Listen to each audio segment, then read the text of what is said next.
Good morning, everybody, and welcome to today's Theological Leftovers. I am going to continue the conversation that I started last week about listening to people. And I got some comments, and I want to start by just saying thank you to those of you who gave me feedback in terms of that video, asked questions, and shared your thoughts. That was the whole idea. That's always the idea.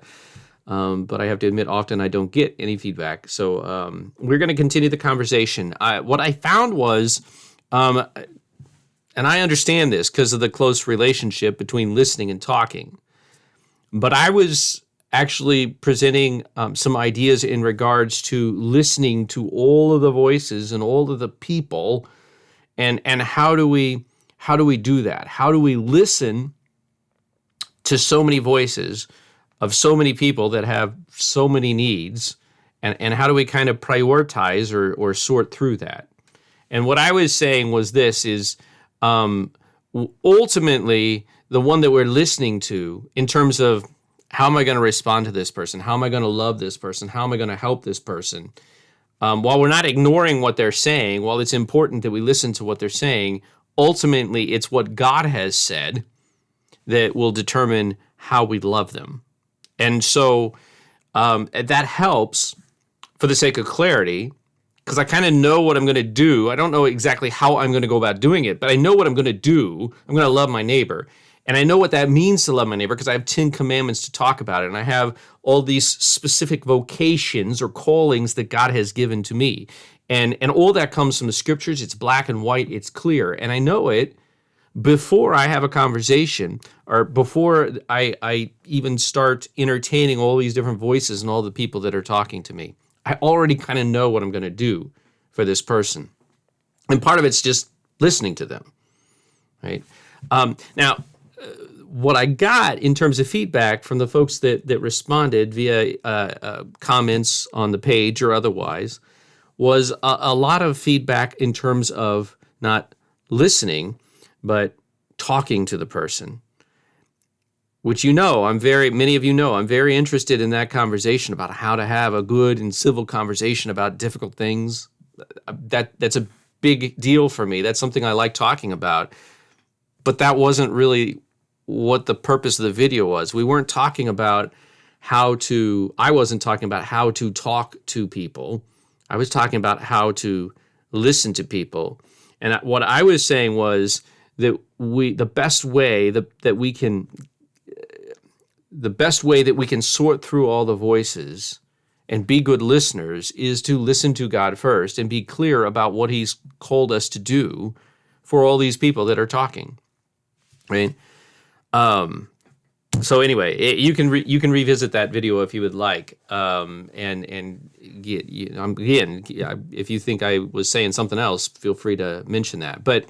But a lot of the comments had to do with talking and how to respond, and I find that interesting.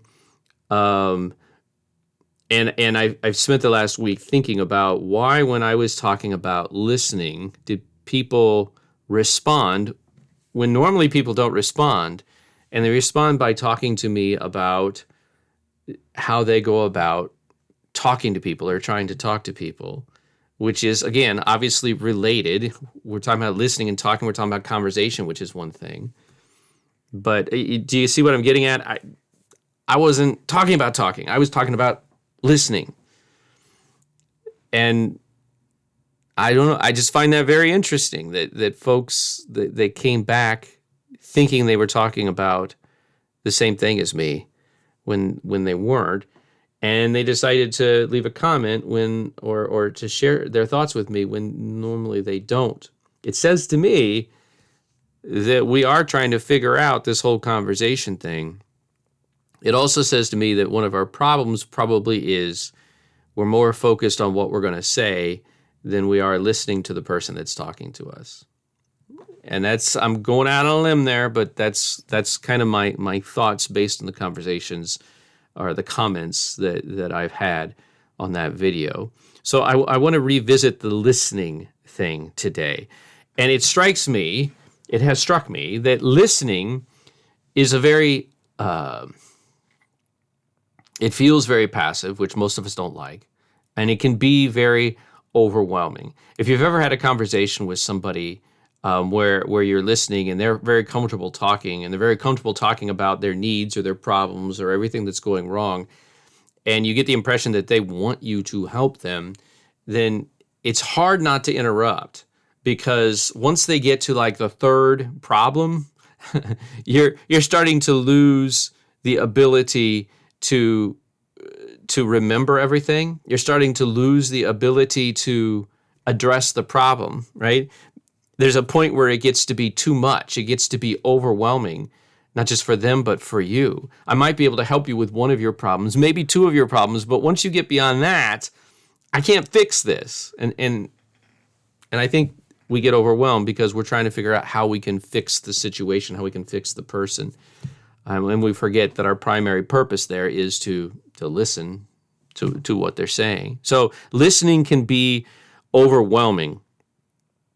And talking, interrupting, kind of taking control of the conversation is a way of, well, taking control. And it relieves the pressure that's created by listening to someone who's coming with more than we can handle, right? But this is, again, why I said that the way that we deal with all the different voices that are coming in and all the different needs that people are sending our way is first and foremost to talk to God, to turn to God, and to listen to Him. So the best thing we can do, I know with counselors they talk about reflective listening and stuff like that, and there's all kinds of good strategies they can offer when it comes to helping people hear what they're saying and to help them kind of work through their own problems and stuff like that. And we may have counsel where we can provide for somebody from our experience and say, well, I've been through a similar thing. Here's how I handled it. If I were you, here's what I would do. I mean, all that stuff is good and great and fine, and it has its purpose, but that's not what I'm talking about.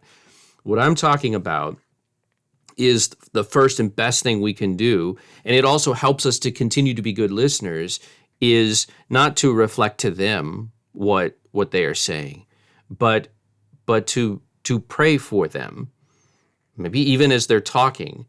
You know, as you start to feel the heavy burden of all of the things that are going on in their life, and especially remember last week's video, if it's multiple people and you're feeling the burden of this person and that person and this group over there and this controversy, and you feel like it's all on you, even while you're in the midst of those conversations, rather than just reflecting back on them, you can quietly to yourself do what Christ says and give that burden to Him. Pray for that person. Intercede for that person. Do it out loud with them. Do it in your own mind as you're listening. Admit, I can't solve all this stuff, but God knows this, and God cares, and God can do anything. And so prayer is an important tool when it comes to being active listeners.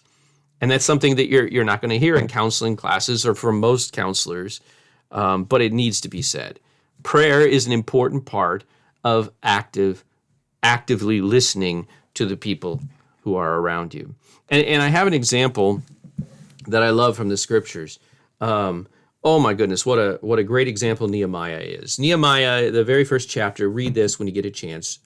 Nehemiah chapter 1, he's just gotten a report from Jerusalem, and he's found out just how absolutely demolished Jerusalem are, and what a desperate need the people who have remained in not exile, but who have remained there and survived, how they are struggling and being picked apart by other people from other countries. And after he gets the news in chapter 1, verse 4, here's what he says. And I just want to read this one verse to you, even though read it all, because the prayer is great that he prays.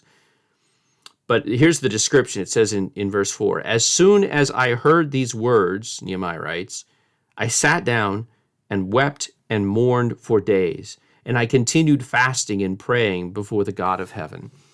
Now, in our modern minds, that may sound like weakness. You know, get up and do something, Nehemiah, right? Mourning, fasting, being sad. Come on, get over it. Get up, get it done. Do something, fix it. This is not weakness, though. This is strength. This is wisdom. Most importantly, this is faith in action. He wept and mourned and fasted and prayed for days. How many days? Well, here's the interesting thing. It says exactly when, what month he got this news in. And then in chapter 2, it begins by saying in the month of Nisan, in the 20th year of King Artaxerxes. So we know when he got the news and when he actually went and started to try to, roll up the sleeves and do something. 3 months.